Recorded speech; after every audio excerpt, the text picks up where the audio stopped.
一同來慶祝。路加福音15章29節，他對父親說：你看，我服侍你這麼多年，從來沒有違背過你的命令，可是你沒有給我一隻山羊羔，叫我和朋友一同歡樂。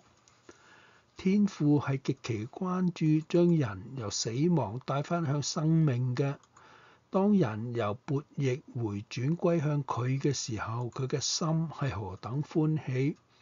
如果我哋嘅心體貼天父嘅心意，如果有罪人願意回轉歸向神嘅時候，我哋亦都應當係歡喜快樂。耶穌所講嘅慈父同浪子嘅比喻，不單止係着重喺嗰一位浪子嘅身上，嗰一位大兒子亦都同樣係一個唔體貼天父心意嘅兒子。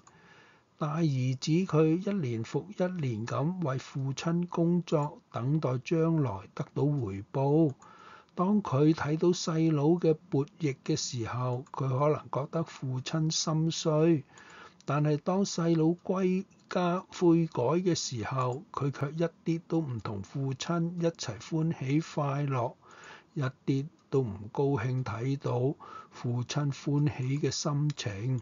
佢所關心嘅係自己有冇受到公平對待，佢覺得自己都係受害者，因此就完全錯過咗同父親一同慶祝嘅祝福。咁樣就令我哋諗起路加福音15章7節啦。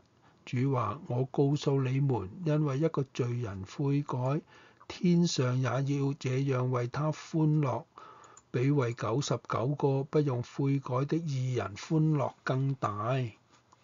我哋有可能亦都係一年復一年咁服侍神，個心卻係遠離神嘅。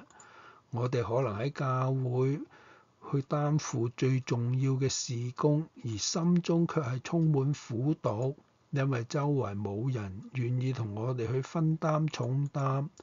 我哋可能全心全意專注喺自己喺主裏嘅勞苦，以至於神喺我哋周圍嘅人身上顯神蹟嘅時候，我哋亦都一啲都唔高興。